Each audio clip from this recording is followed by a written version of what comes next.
욥기서 4장 5장 말씀을 통해서 은혜와 진리를 나누려고 합니다. 그래서 지난 3장까지의 내용을 정리해 보면은 욥이 하나님 앞에서 정말 의롭게 살면서 하나님의 말씀에 최선을 다해서 순종하면서 이렇게 살으니까 하나님이 복을 주실 거 아닙니까? 그래서 욥이 이렇게 복 받아서 정말 아름답게 향기롭게 행복하게 살아가는 모습을 보고 마귀란 놈이 이제 시기하고 질투를 한 거예요. 마귀는 절대 우리가 행복하게 사는 것을 눈뜨고 보지는 못합니다. 이 마귀란 것들은, 이 어둠의 세력들이 그래요. 그래서 마귀가 시기하고 질투해서 하나님께 찾아가 가지고 욥이 하나님을 괜히 경배하는 줄 아세요? 하나님이 욥에게 복을 줬기 때문에 욥이 하나님을 경배하는 거 아닙니까? 욥에게 주신 그 복을 거둬가 보세요. 그래도 욥이 하나님을 경배할 줄 아세요? 천만의 말씀이지요. 이렇게 욥의 신앙을 폄훼했어요. 이걸 참소했다는 거예요. 참소. 하나님이 그래? 내 종 욥은 그렇게 하지 않을 텐데 그럼 네가 가서 한번 시험해봐라. 이렇게 마귀에게 욥을 시험하도록 허락해줬단 말이에요. 그래서 이제 하나님의 허락을 받고 욥이 이제 마귀가 참 좋아라 하면서 이제 욥에게 가가지고 말로 할 수 없는 환난 풍파를 당하게 했습니다.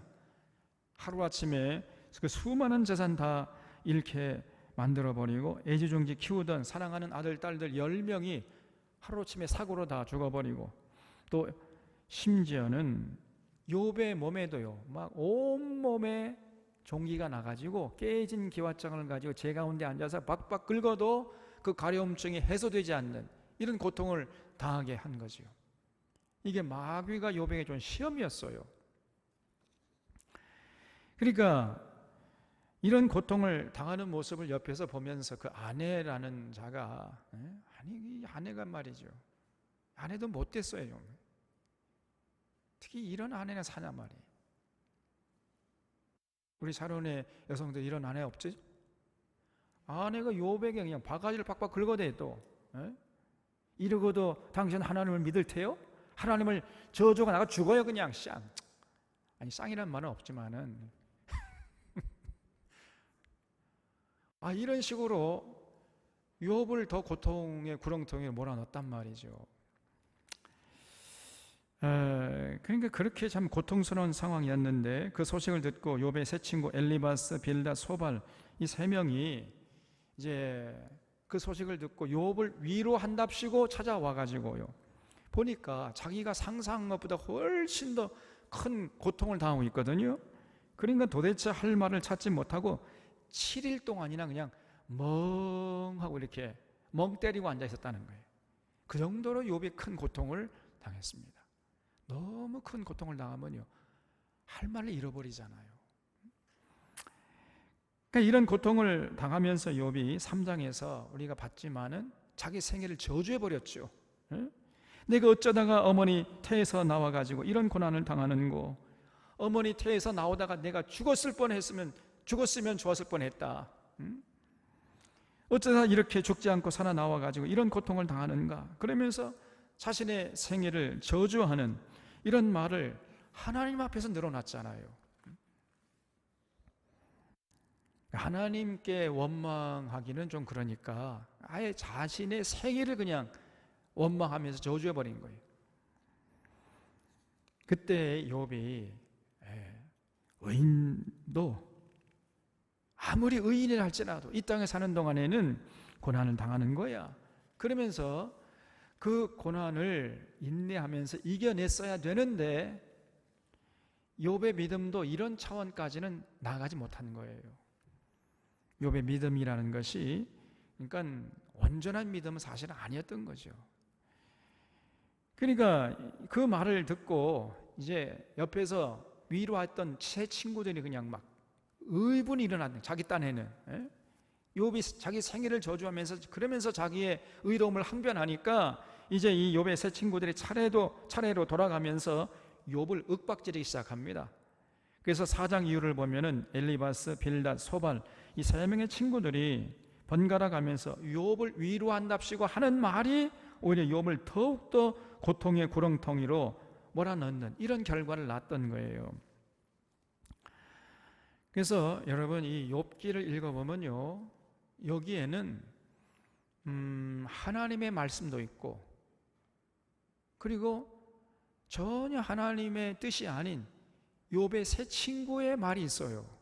그리고 심지어는 마귀의 말도 있습니다, 여기에. 그래서 이 욥을 읽을 때 여러분 어떤 것이 하나님의 말씀이고 어떤 것은 하나님의 뜻에 정반대되는 말씀이고 어떤 심지어 마귀의 말도 있다는 것을 알고 이거를 가려낼 줄 알아야 돼요. 무조건 성경이 기록됐으니까 전부 하나님의 말씀이겠지 하면서 그냥 아멘 할렐루야를 다 받아들이면요 큰일 납니다. 여기 여러분들 좋아하는 여러분들이 액자 해가지고 벽에 걸어놓는 그런 성구가 나오죠. 욥기 8장에 보면요, 그 빌닷이라는 친구 와가지고 욥을 이제 나무라면서 하는 말이 욥기 8장에 네 시작은 미약했지만 내 나중은 창대하리라 그런 말이 나와요. 이게 뭐냐면은 네가 지금 뭔가 숨겨놓은 죄가 있다는 거예요. 그 숨겨놓은 죄를 하나님 앞에 토설하면은 하나님이 용서하시고 너의 시작은 비록 미약했지만 나중에는 창대하게 해줄 거야. 그러니 빨리 너 하나님께 가서 네 죄악을 토설해. 이런 말을 하는 중에서 나온 말이거든요. 그러니까 이거는 전혀 하나님의 말씀이 아닙니다, 여러분. 근데 많은 성도들이요, 이 말씀 아주 말은 멋있잖아요. 시작은 미약하여서는 나중은 심히 창대하리라. 말은 멋있죠. 그러니까 이거를 그냥 액자에다가 넣어가지고 벽에 걸어놓고 있단 말이에요. 전혀 하나님 말씀이 아닙니다. 그래, 여러분 좋은 말로 할 때 빨리 집에 가서 떼요. 예? 다시 신방해가지고 제가 살펴볼 거니까. 그래서 이 욥기를 여러분 읽을 때는 조심하셔야 돼. 이게 하나님 말씀인 것 같은데 아니란 말이에요.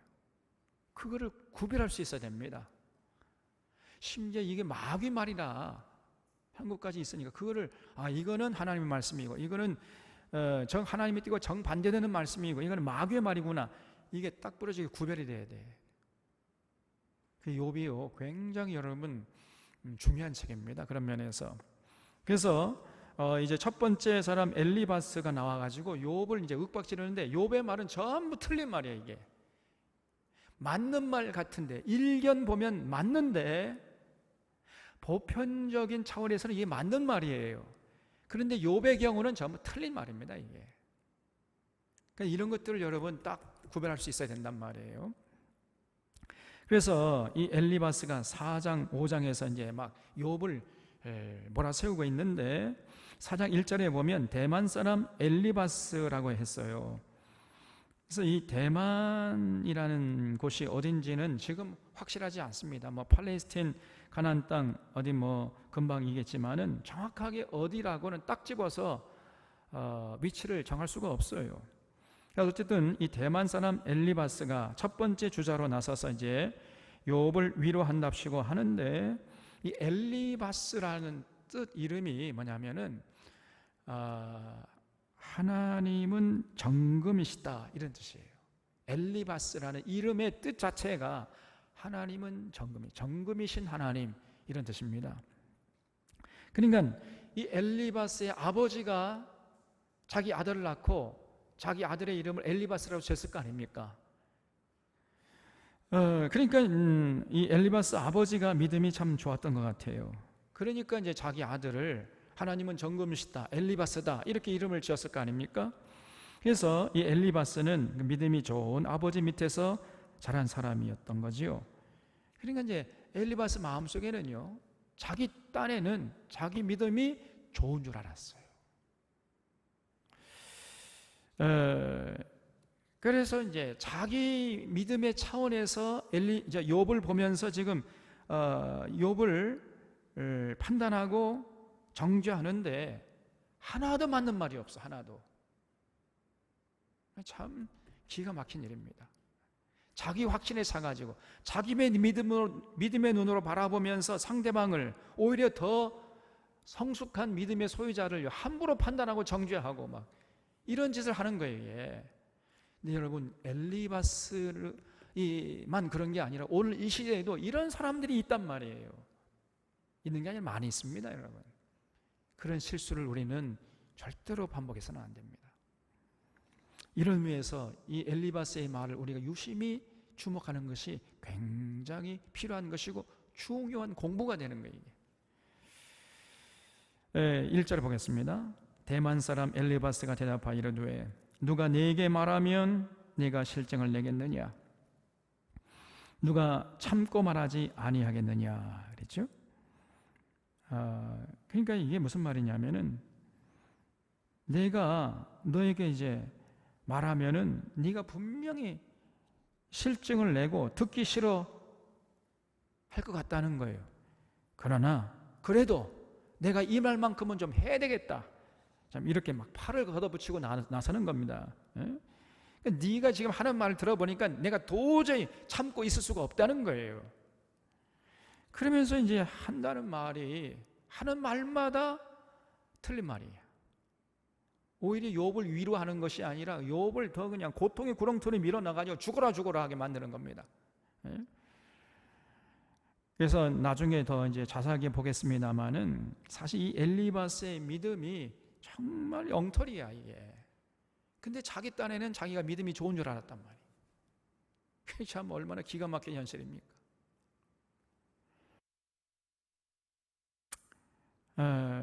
여러분 3장에서 이제 욥이 자기 생애를 저주했잖아요. 너무 고통스러우니까.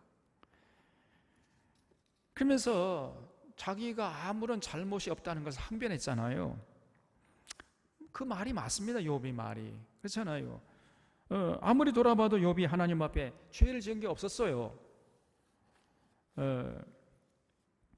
근데 사실 욥도 뭐 여인의 몸에서 난 자가 어찌 완전할 수 있으랴 이런 생각은 갖고 있었습니다. 그러니까 내가 정말 완벽한 의인은 아니지만은 그러나 내가 이런 고통을 당할 정도의 그런 죄를 지은 적은 없다. 이렇게 지금 하나님께 항변하는 겁니다. 그러면서 자기 생애를 저주한 거예요. 이게 일관된 욥의 주장이었던 거거든요. 그러니까 그때 욥이 의인에게도 고난이 찾아올 수 있다 이렇게 믿었으면 100점짜리였는데 욥도요 그 모든 고통이 죄값으로 오는 줄 알았단 말이에요. 고통 중에는 죄값으로 오는 고통도 있지만은 죄값으로 오지 않는 고통도 있다는 사실을 욥도 몰랐던 겁니다. 이게. 그래서 의롭게 살면은 고난이 없어야 할 줄로 욥도 그렇게 믿고 있었어요. 이게 욥의 믿음의 한계입니다, 여러분. 세상 그렇지 않습니다. 늘 누차 말씀드리지만은 이 땅에 오히려 거룩하게 살기 때문에 당하는 고난이 있습니다. 그걸 여러분 기억하셔야 돼요. 그거를 성경은 가르치고 있는 겁니다. 이게 기독교예요. 근데 많은 목회자들이요 예수 잘 믿으면 고난이 없다고 그렇게 얘기해요. 거짓말입니다. 그 십자가의 도를 무의로 돌리는 거예요. 이게. 많은 분 당장 듣기 좋은 말이니까 그냥 아멘 할렐루야 믿어버려요.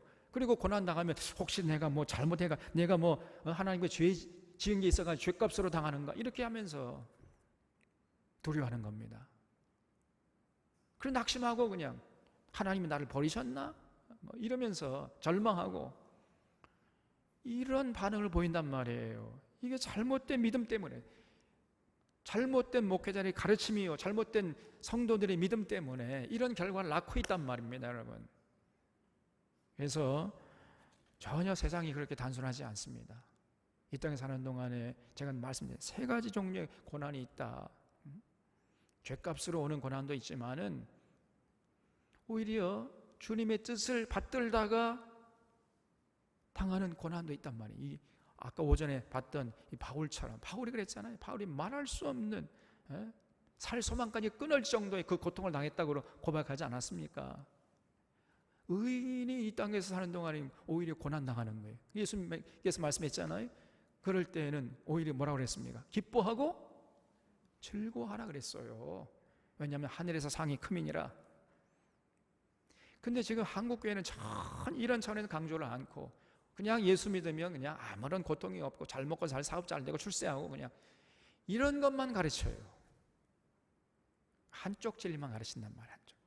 나머지 쪽에 굉장히 큰 진리를 외면하게 만들고 믿지 못하게 만들어버려요. 그냥. 이런 잘못을 범하고 있습니다. 우리 사랑하는 사론의 교우들은 절대로 이런 부분적인 믿음의 수준에 머무르지 않기를 주님의 이름으로 부탁드립니다. 여러분.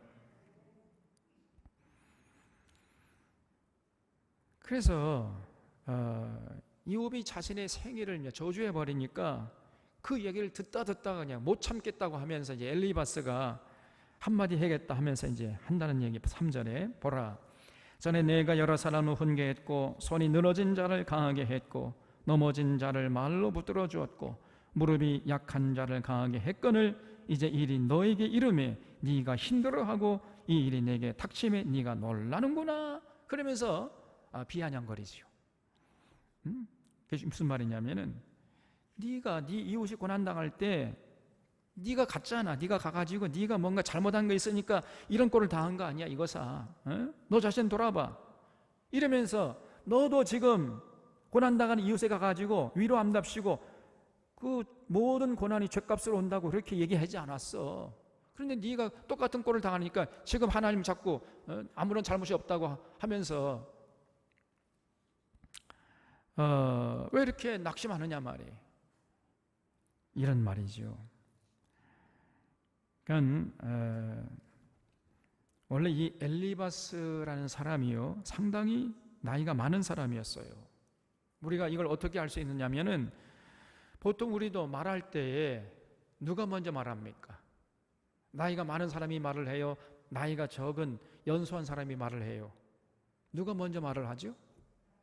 나이가 많은 사람이 먼저 말을 하잖아요. 그 나이 순으로 말을 하지 않습니까? 그러니까 지금 엘리바스가 제일 먼저 말을 했다는 것은 엘리바스가 나이가 제일 많다는 것을 우리에게 간접적으로 말해주고 있는 거죠. 욥기 15장 10절에 보면 엘리바스가 이런 얘기를 합니다. 야 이거사, 우리 중에는 네 아버지보다도 나이가 많은 사람이 있어. 너 말을 함부로 하지 마라. 이렇게 욥을 막 닥달하거든요, 엘리바스가.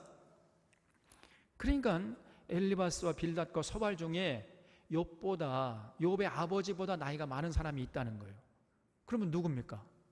그 셋 중에 제일 많은 나는 사람이 엘리바스니까 엘리바스 자기가 욥의 아버지보다도 나이가 많은 사람이었단 말이에요.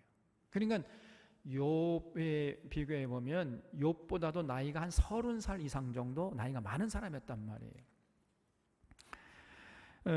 그러니까 이렇게 나이가 많은 내가 가만히 들어보니까 도저히 네가 말하는 걸 내가 참고 들어주지 못하겠다. 그러면서 이제 자기가 한마디 하겠다고 하는데 그게 뭐냐면 먼저 이제 욥을 비아냥거리는 거예요. 아니 네가 어려움 당하는 이웃에 가가지고 죗값으로 오는 고난으로 너 당하니까 빨리 회개하라고 그렇게 했으면서 네가 당하니까 무서워하고 두려워하는구나.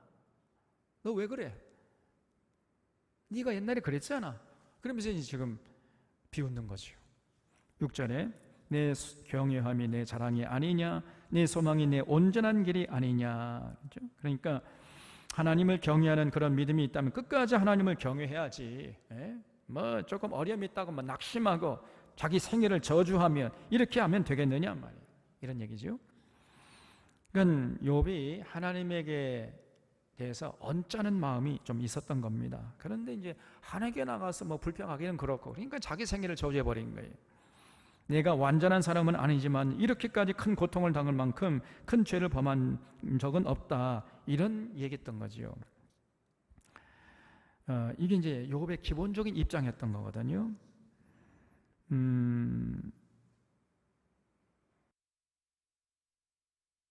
그러나 이런 그러니까 욥의 생각, 욥의 믿음은 마귀가 자기에게 와가지고 이런 시험을 하고 있다는 것은 꿈에도 생각하지 못하고 모든 고통을 지금 하나님이 자기에게 주고 있다 이렇게 생각한 거예요. 욥도 전혀 하나님의 허락을 받아서 마귀가 자기에게 지금 고난을 당하게 하는 시험을 하고 있다는 것은 생각하지 못했던 것입니다. 그냥 고통이 하나님이 지금 나에게 이런 고통을 주셨다, 이런 단순한 믿음이었던 거예요. 그러니까 자기 생애를 저주하는 것으로 이제 토설하게 했던 거지요. 그러니까 이런 모습을 보고, 야, 네가 하나님을 경외한다면 끝까지 하나님을 경외해야지. 조금 어려움이 있다고 해가지고 이렇게 나오면 되겠느냐, 이런 얘기죠. 그러면서 한다는 말이 7절에 생각하여 보라. 죄 없이 망한 자가 누구인가? 정직한 자의 끊어짐이 어디 있는가? 그랬어요. 지금 네가 뭔가 잘못한 것이 있으니까 하나님께 벌 받는다는 거지요. 아니, 죄가 없는데 어려움을 당한다면은, 그러면 지금 네가 너는 잘못이 없는데 고통을 당합니다. 그럼 하나님이 잘못한다는 얘기밖에 더 되느냐 이거사, 이런 얘기죠. 그러니까 엘리바스의 믿음의 수준도 그렇게 좋은 믿음이 아니라는 것을 여기 알 수 있어요. 의인도 고난받고 의인도 이 세상에서 비참하게 고통당하다가 죽을 수도 있다, 이것을 전혀 생각하지 못하는 믿음이었던 겁니다. 그러니까 8절에 내가 보건대 악을 밭갈고 독을 뿌리는 자는 그대로 거두나니 다 하나님의 입기운에 멸망하고 그의 콧김에 사라지느니라. 그렇죠? 이게 참 무서운 말입니다. 너는 뭐 그렇게 크게 잘못한 것이 없다고 하는데 지금 네가 악을 밭갈고 독을 뿌린 거야. 네가 독을 뿌린 그 결과로 그 고통스러운 열매를 지금 거두고 있는 거야 이거사. 너 한번 잘 생각해봐. 네가 겉으로는 경건한 척 했지만은 그러나 속으로는 네가 지금 사실은 악을 밭갈고 독을 뿌렸잖아. 그러니까 그 열매를 거두고 있는 것이지 이거사. 이렇게 지금 욥을 닥달하고 있는 겁니다.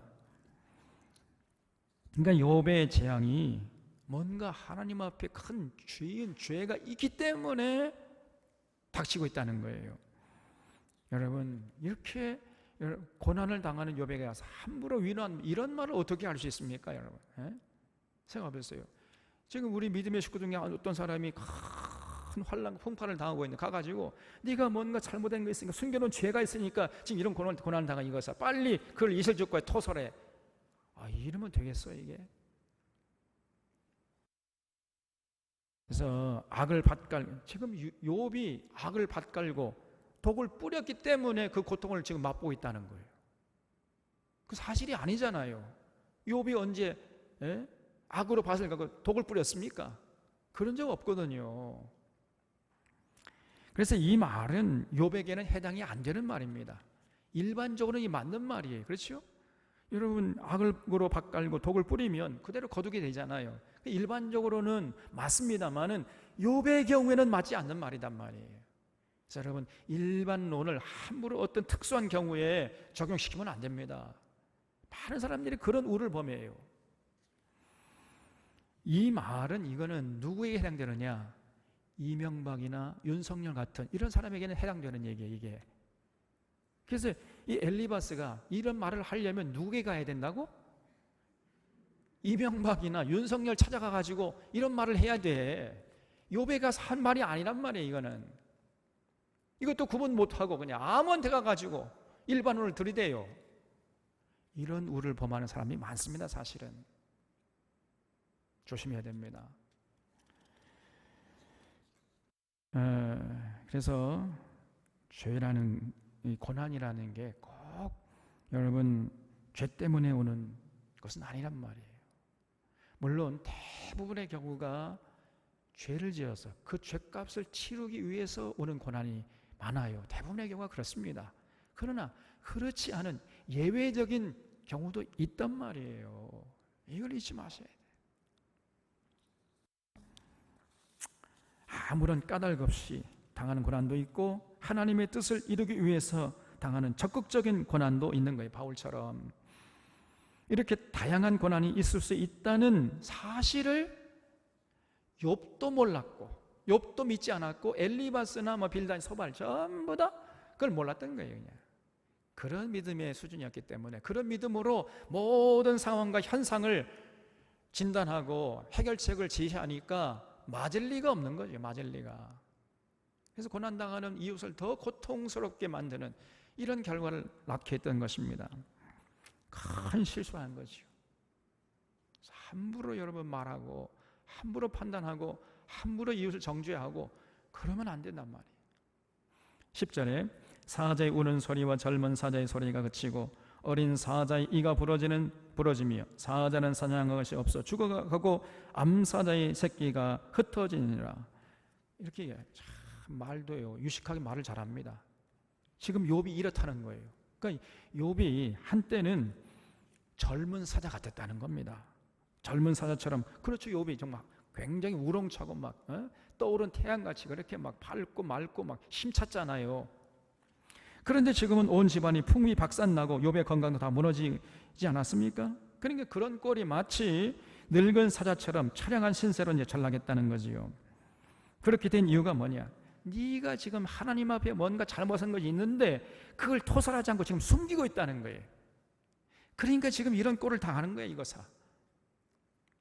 이렇게 자꾸 욥을 닥달해요. 12절에 어떤 말씀이 내게 가만히 이르고 그 가난한 소리가 내 귀에 들렸었나니 사람이 깊이 잠들 즈음 내가 그 밤에 본 환상으로 말미암아 생각이 번거로울 때 두려움과 떨림이 내게 이르러서 모든 뼈마디가 흔들렸느니라. 그렇죠? 이게 무슨 말이에요? 자기가 어떤 신비한 체험을 했다는 거죠. 요 엘리바스가. 그러니까 자기의 말에 어떤 권위를 더하기 위해서 이제 자기의 어떤 신비한 체험을 동원하고 있는 거죠, 지금. 그래서 자기가 어떤 계시를 봤다는 겁니다. 계시를 보는 중에 어떤 하나님의 음성을 들었다는 거예요. 그럴 때 자기가 너무 두려워가지고 뼈마디가 다 흔들렸다는 거지요. 그럼 그 내용이 뭐냐? 15절에 그때에 영이 내 앞으로 지나매 내 몸에 털이 쭈뼛하였느니라. 그 영이 서는데 나는 그 형상을 알아보지는 못하여도 오직 한 형상이 내 눈앞에 있었느니라. 그때 내가 조용한 중에 한 목소리를 들으니 사람이 어찌 하나님보다 의롭겠느냐? 사람이 어찌 그 창조하신 이보다 깨끗하겠느냐? 하나님은 그의 종이라도 그대로 믿지 아니하시며 그의 천사라도 미련하다 하시나니 하물며 흙집에 살며 티끌로 털을 삼고 하루살이 앞에라도 무너질 자이겠느냐? 아침 저녁 사이에 부스러져 가루가 되며 영원에 사라지되 기억하는 자가 없으리라. 장막줄이 그에게서 뽑히지 아니하겠느냐? 그들은 죄가 없이 죽느니라. 이런 음성을 들었다는 거예요. 여러분, 이거는 거짓말입니다. 꼭 기억하세요. 우리 하나님 어떤 사람이 직통으로 음성을 이런 거 없어요. 어떤 사람은 자기가 하나님으로부터 직접 음성을 들었다, 하나님이 직접 계시를 받았다, 그렇게 말하는 사람 거의 99.9%가 다 거짓말입니다. 거짓 선지자들의 것들. 거기에 놀아나면 안 돼요, 여러분. 절대로요. 우리 하나님은 그런 식으로 하나님의 뜻을 알리지 않습니다. 그 과거 옛날에 욥 시대에는 그랬을지 모르지만은 오늘 이 시대는 절대로 그렇게 하지 않습니다. 이미 성경 기록되어 있고 그렇기 때문에 이제 그럴 필요도 없어요. 그래서 자기가 밤에 꿈에 계시를 받고 음성을 들었고, 그는 거의 99.9%가 틀린 거예요. 어떤 사람은 근데 깜빡하게 놀아놨네요. 두려워하고. 그런 어리석은 자들이 많아요. 그래서 여전히 거짓 선지자들이 지금 판을 치고 있는 겁니다. 절대로 여러분, 그런데 오히려 그런 말을 하면요, 그 사람이 빨리 도망쳐야 돼. 살고 싶으면 도망쳐야 돼, 진짜로. 그러니까 이 엘리바스가 자기가 어떤 환상을 봤는데 그 환상 중에 어떤 음성을 들었다는 거지요. 그게 하나님의 음성이라는 거예요. 그래서 그 소리가 뭐냐 하면은 사람이 어찌 하나님보다 의롭겠느냐, 사람이 어찌 그 창조보다 깨끗하겠느냐, 그런 음성을 들었다는 거지요. 그래서 자기 이렇게 신비한 체험을 강조하면서 지금 자신의 말이 옳다는 것을 지금 강변하고 있는 거지요. 너의 말을 들어보니까 지금 너가 잘못이 없다고 하는데 그러면 네가 하나님보다 의롭다는 거냐? 네가 언젠가 계시를 받았는데 하나님의 음성을 들었는데 하나님은 그 종이라도 그대로 믿지 않고 천사라도 미련하다 하시는데 하물며 흙집에 살며 티끌로 털을 삼고 하루살이 앞에서라도 무너질 같은 인간이 어찌 감히 그런 망발을 늘어놓느냐 말이에요. 이러면서 욥을 지금 닥달하고 있어요. 여러분, 이런 말들은 그냥 무시하면 됩니다. 우리 주변을 돌아보면 자신의 경험을 최고의 진리로 알고 함부로 자기 확신에 차가지고요, 이웃을 판단하고 정죄하고 이런 사람들이 있어요. 그런 사람들이 오늘 이 시대의 엘리바스 같은 사람입니다. 그런 사람들은요, 못 말려요. 자기가 뭐 하나님 음성을 들었고 하나님 계시를 봤다고 하는데 자기 확신에 차가지고 열심을 내는데 열심이 특심이에요, 그냥. 근데 열심을 내면 낼수록 수많은 사람들의 마음에 상처를 주고 오히려 하나님의 은혜로부터 더 멀어집니다. 정말 어리석은 사람이죠. 그래서 지극히 주관적인 지식과 경험을 일반화시키는 것, 이런 어리석음을 절대로 여러분 반복하면 안 됩니다. 정말 우리는 경계해야 돼요. 그래서 우리의 경험이나 우리 얄팍한 지식이 아니라 우리는 반드시 하나님의 말씀, 성경 말씀 통해서 그 진리를 깨닫고 그 진리 따라서 생각하고 판단하고 행동하는 이런 삶을 절대로 잃지 말아야 됩니다. 5장에 1절, 너는 부르짖어 보라, 내가 내게 응답할 자가 있겠느냐? 거룩한 자 중에 내가 누구에게로 향하겠느냐? 분노가 미련한 자를 죽이고 시기가 어리석은 자를 멸하느니라. 거기 한번 줄쳐주세요. 분노가 미련한 자를 죽이고 시기가 어리석은 자를 멸하느니라. 말은 멋있죠. 일반적으로 이 말은 맞습니다. 여러분, 분노가요, 미련한 사람을 죽이는 겁니다. 이 분노가 그렇게 무서워요. 그래서 많은 사람들이 분노 때문에 죽습니다, 진짜로. 이 화병이라는 게 있죠, 화병. 화병이 바로 이 분노, 마음의 이 분노를 다스리지 못해가지고 결국은 건강을 잃고 사망에 이르잖아요. 그래서 키에르 케고르라는 철학자가 사망에 이르는 병이 뭐냐? 분노라는 거예요. 마음에 분노를 품잖아요. 그러면 나도 모르는 사이에 뼈가 말라버려, 시름시름 앓다가 죽어버리면 이건 약도 없어요. 이거는 절대로 우리가 마음속에 분노를 품으면 안 됩니다. 그래서 우리는 반드시, 그렇다고 해서 뭐 살다 보면은 분노스러운 상황을 경험할 때도 있잖아요. 그래서 그 분노를 빨리 우리 마음속에서 해소하고 지워버리는, 분출하고 배출해버리는 이런 방법을 개인마다 다 갖고 있어야 돼요. 그렇지 않으면요, 우리가 잘못하면 화병으로 죽을 수 있다니까. 세상 사람들은 마음의 이 분노를 어떻게 다스립니까? 예? 술 먹죠. 근데 우리 술도 못 먹잖아. 그래도 화가 나면요, 술도 먹고 싶어요. 그냥. 근데 술을 먹을 수가 있어야지. 세상 사람들은 마음의 분노를 술로 풉니다. 아니면 도박이나 아니면은 또 무슨 운동 같은 걸 풀어요.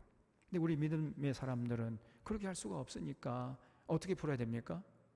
여러분, 마음의 분노가 일어날 때 어떻게 풉니까? 왜 이렇게 세상이 조용해요? 그렇죠? 말씀과 기도로 풀어야죠. 우리 마음에 분노가 일어나면은 말씀 앞에 서서 여러분 성경을 계속 읽고 묵상하세요. 그러면은 나도 모르는 사람 분노가 서로 사라져버려요. 말씀 앞에 서게 되면, 말씀 앞에 측면, 내가 당하는 이 분노는 이건 아무것도 아니구나. 하나님의 분노가 느껴지니까, 내가 하나님 앞에 얼마나 참 마음을 아프게 했는가. 그런 생각하면요, 내가 당하는 고난은 아무것도 아니에요. 또 그리고 기도하는 거죠. 기도하면요, 하나님이 위로하세요. 그러면 분노가 볶는 녹듯이 그냥 스르르 녹아져 버려요. 그래서 개인마다요, 그 분노를 다스릴 수 있는 그런 방법을 갖고 있어야 됩니다, 여러분. 각자 다 다르죠. 또 저는 이제 화가 나잖아요. 그럼 일단 말을 안 해버려요.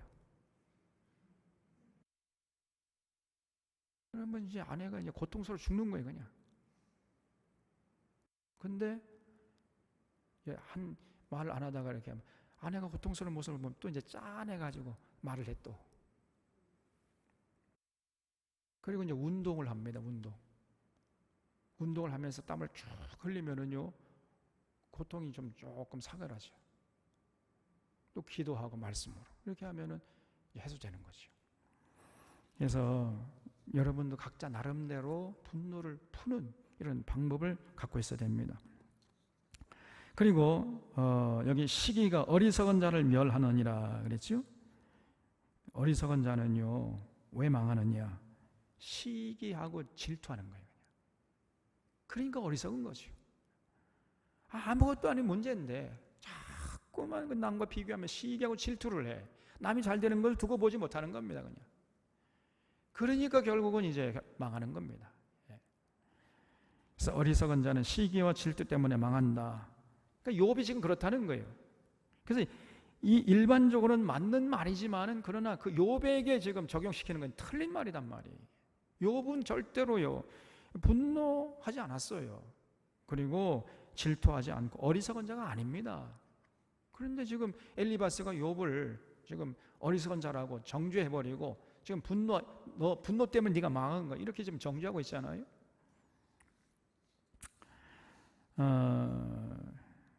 누구라도요, 욥의 입장에 처해 보면은 이렇게 자기 생일까지도 저주할 수 있습니다.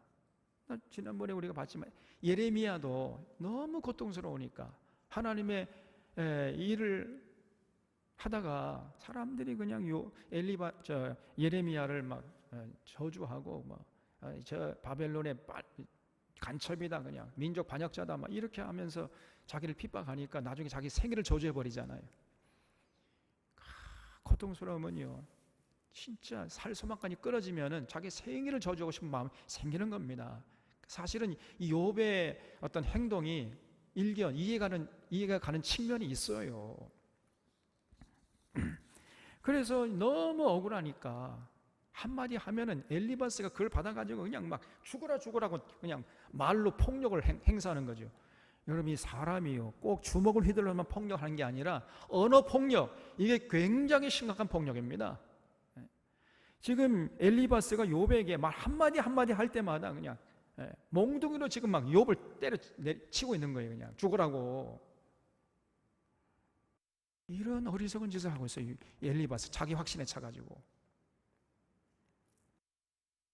근데 그런 자들이 우리 주변에 있단 말이에요. 그러면서 자기는 거룩한 척, 의로운 척 그러고 있어요. 아니, 우리 교회는 없지만은 그러면 안 되지요. 정말 조심해야 됩니다. 우리가 어떻게 해야 되겠어요? 예수님께서 뭐라고 그랬습니까? 웃는 자와 함께 웃고 우는 자와 함께 울라 그랬어요. 일단 고난당하는 이웃이 있으면 가가지고 함께 그 고통에 동참해가지고 같이 울면 같이 울어요. 그냥 다른 말 하지 말고 같이 울어. 그냥 같이 울어줘. 그래서 그 고통에 연대하는 자세를 보여주는 게 필요한 것입니다. 우는 자와 함께 울어야지.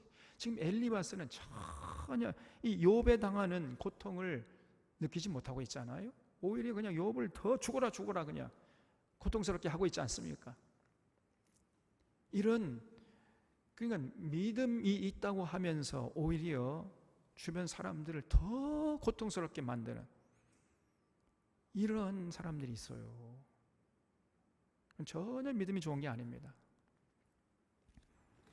3절에 내가 미련한 자가 뿌리 내리는 것을 보고 그 집을 당장에 저주했노라. 그의 자식들은 구원에서 멀고 성문에서 억눌리나 구하는 자가 없으며 그가 주소한 것은 줄인 자가 먹되 덫에 걸린 것도 빼앗으며 올무가 그의 재산을 향하여 입을 벌리느니라.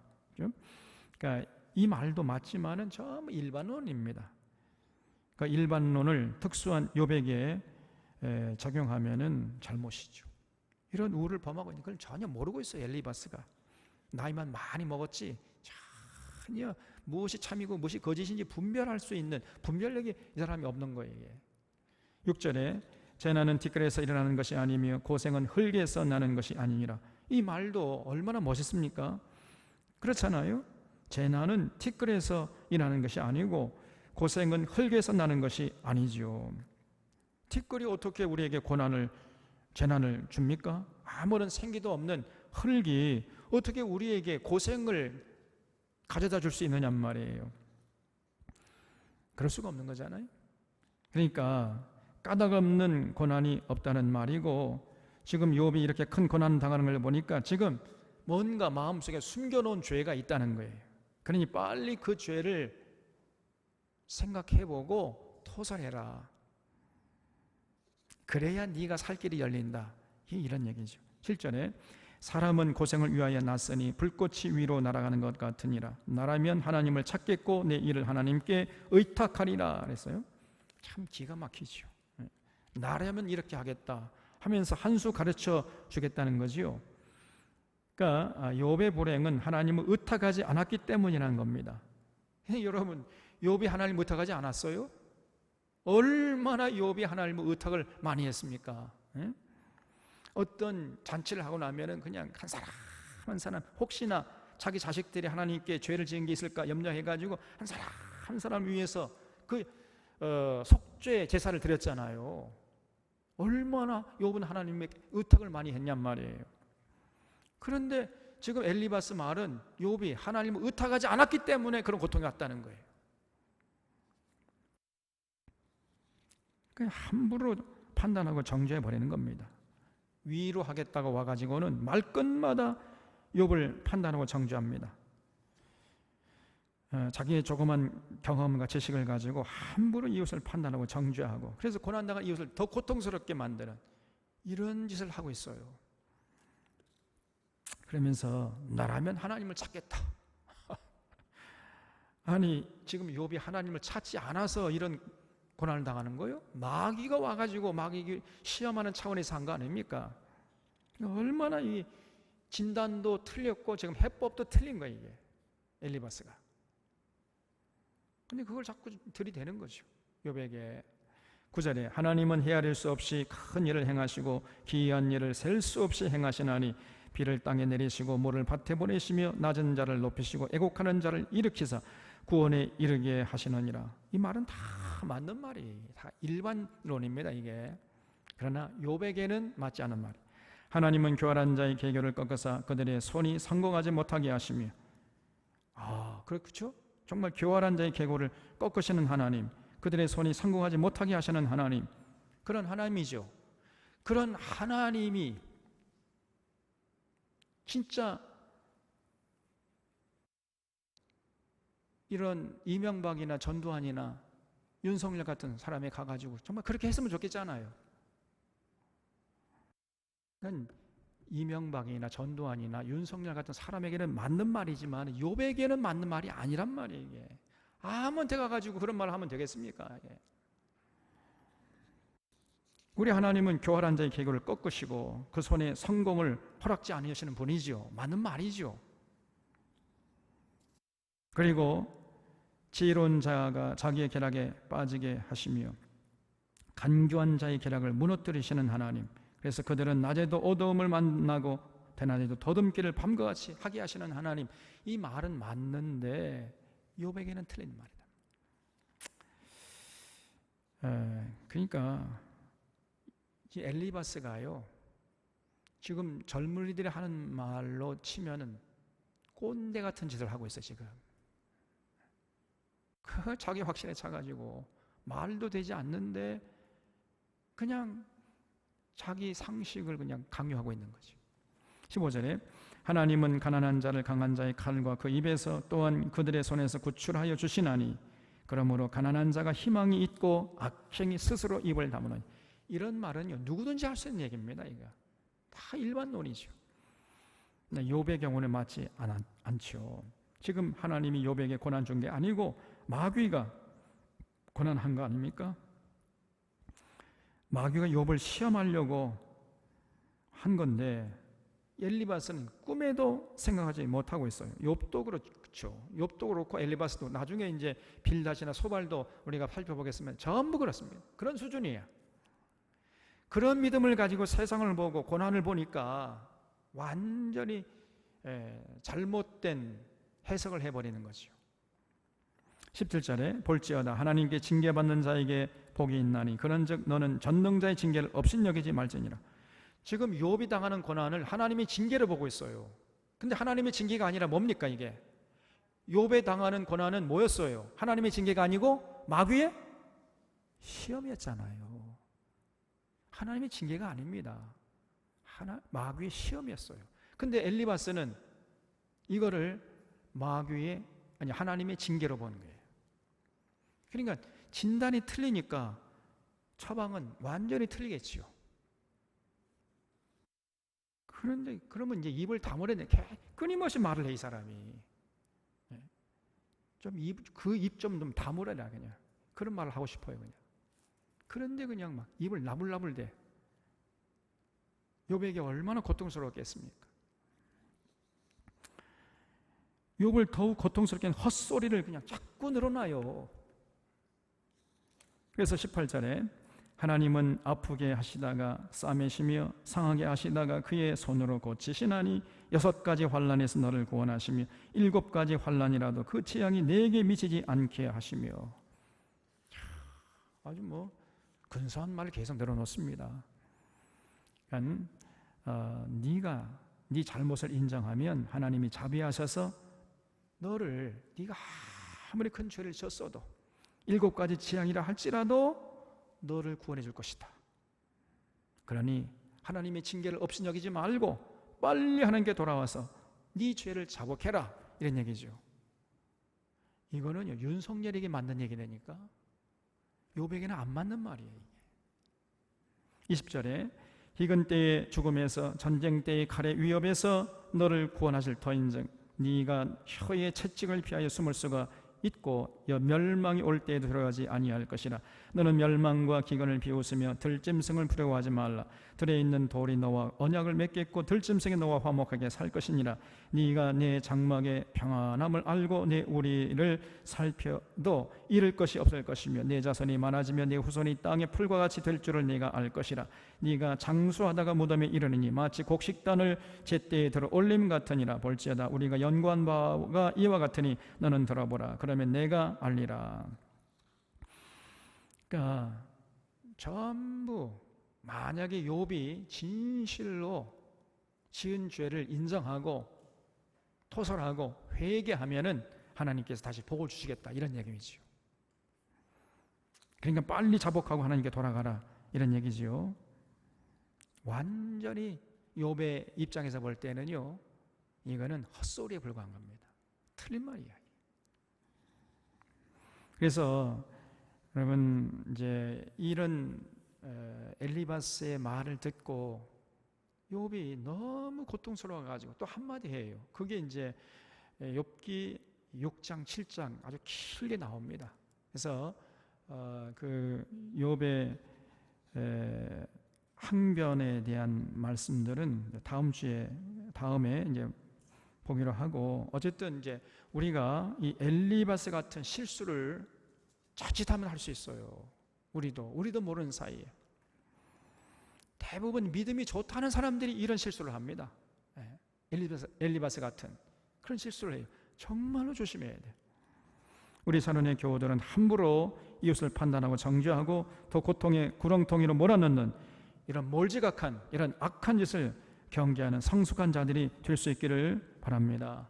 그래서 정말 고통당하는 자가 있으면요 그 이웃에 가가지고 아까 말씀드린 일단은 그냥 손을 잡아주고 같이 눈물을 흘려줘요. 일단 그 고통에 같이 연대해야 돼요. 고통에 참여하십시오. 전혀 그 고통을 느끼지 못하면서 그냥 함부로 판단하고 정죄해버린 그런 사람 보면 제가 그냥 너무 화가 나요.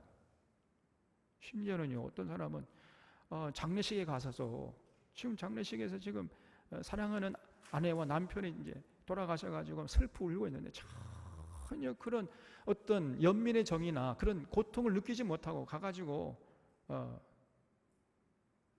엉뚱한 말에 틱 하고 앉아 있고, 그리고 가서 전혀 어떤 그 고통에 동참하려고 하는 자세를 보이지 않아요. 장례식 치를 때 뒤에서 자기들끼리 얘기하면서 끼득끼득 웃고 있고 말이에요. 그러면요, 그걸 볼 때 굉장히 제가 마음이 심란합니다. 또 반대로 어떤 그 결혼식장에 가면은 진짜 그 기뻐하고 축하해야 할 때 아닙니까? 근데 그냥 축의금 조금 탁 던지고, 그리고 그냥 돌아서요. 좀 시간이 물론 바쁘지만은 가서 진심으로 이렇게 기뻐하는데 같이 동참해, 같이 기뻐해주고 축하해주고 이렇게 했으면 참 좋겠는데, 그냥 의례적으로 습관적으로 그냥 축의금을 갖다 던져주고 돌아서 버리고, 전혀 그 혼주축의 기쁨이 이런 건 아랑곳 하지 않고, 우리 사론의 교우들은 절대 그런 자들이 없기를 바랍니다. 진실로 기뻐하면 같이 기뻐하고, 고통스러워하면 같이 고통에 참여해내요. 그런 모습을 잃지 말아야 돼. 엘리바스는 전혀 그런 모습이 없잖아요. 함부로 판단하고 정죄하고, 그러면서 욥을 더 고통의 구렁텅이로 밀어쳐넣고, 이런 짓을 우리가 정말 경계하고, 일단은 여러분, 우는 사람이면서 같이 울어줘요. 아무 말 하지 말아요. 그냥 같이 울어. 그냥 원인과 그 처방, 그 진단과 처방은 나중 일이고 일단 같이 울어. 그냥 그런 모습으로, 성숙한 모습으로 주님의 몸된 교회를 섬기고 성도의 기도를 나누어서 하나님께 영광 돌리고 승리할 수 있기를 바랍니다. 기도하겠습니다.